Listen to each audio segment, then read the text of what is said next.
deux problématiques au cœur du forum Eurafrique qui s'est ouvert à Abidjan.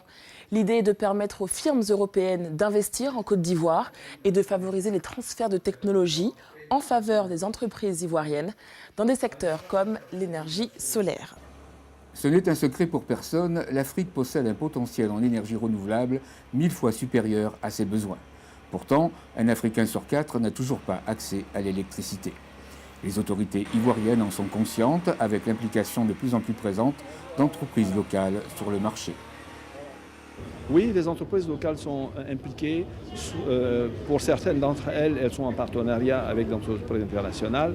Pour d'autres, elles ont, par transfert de technologie, acquis l'expérience et sont aujourd'hui capables de mettre en œuvre ces technologies et de développer ces projets-là, en fonction de leur taille naturellement. À Bingerville, les habitations poussent comme des champignons. L'accroissement des populations, la saturation des centrales occasionnent des délestages fréquents. Les panneaux solaires permettent d'y pallier. La volonté privée existe, mais elle aurait besoin d'aide gouvernementale en réduisant les obstacles financiers et les taxes. Je pense que le gouvernement devait nous aider, que ce soit au niveau taxes, côté financier pour les jeunes entreprises comme nous, et puis sensibiliser la population. Les débuts sont prometteurs. À Abidjan, des institutions font le pari du tout solaire, comme ici à Yopougon, où la direction de ce collège va installer 203 panneaux photovoltaïques. Parce que je veux faire de cet établissement un établissement de qualité. Je voudrais par exemple avoir tout le confort qu'un établissement pourrait avoir, n'est-ce pas, pour l'épanouissement des enfants. Par exemple, avoir des salles de classe climatisées, les salles de professeurs climatisées, la nutrition climatisée, tout. Et ça, c'est le courant. Sans l'énergie, ce n'est pas possible. Considérées comme peu chères, les autres sources, à part l'hydroélectricité, sont peu exploitées. Même si les coûts du photovoltaïque ont baissé, le prix des batteries de stockage reste élevé pour les économies africaines.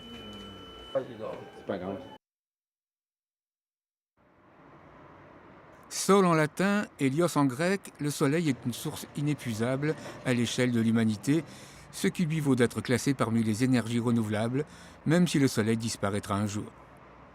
Avec l'énergie solaire, l'homme peut produire sa propre électricité et surtout s'éclairer la nuit par l'intermédiaire de panneaux photovoltaïques équipés de lampes LED. Une entreprise locale a obtenu le marché de l'éclairage extérieur de la télévision ivoirienne et du port d'Abidjan, un contrat prometteur pour cette jeune société car le marché public en la matière est vaste. Le besoin d'énergie, l'éclairage des rues est vraiment énorme. Et donc ce que je voulais dire, il faut que les gens basculent vers ce côté-là, les lampadaires solaires autonomes, et pour l'éclairage des rues et dans les campagnes et autres. Ensoleillés toute l'année, les pays africains exploitent encore timidement cette source solaire propre pour alimenter en électricité des zones isolées et non reliées au réseau national. L'intérêt pour le solaire est réel, cette innovation est en train de produire des résultats. On va faire un système qui pourra être upgradable, qu'on puisse ajouter et des bancs de batterie et des panneaux solaires et des systèmes de convertisseurs pour qu'ils puissent fonctionner totalement au solaire ou au solaire et éolienne, parce que vous avez vu qu'on est quand même dans un endroit qui est quand même assez ventilé. On lui mettra un système hybride. L'électrification des zones rurales présente des défis pour les autorités. La compagnie nationale demandait 16 millions de francs CFA pour que la ferme DA à Azaguié soit raccordée au réseau. L'installation de 10 panneaux solaires fournissant 4 kW n'a coûté que 3 millions de francs CFA. Cela a changé la vie des fermiers, mais aussi celle des habitants alentours. Maintenant, tout le monde vient, tous les campements à côté viennent ici charger leur téléphone, puis regarder la télévision aussi, sur les matchs, etc. Donc c'est animé. En matière d'électricité, les besoins sont énormes. Depuis 12 ans, ADA Afrique Partner met en relation partenaires institutionnels et privés.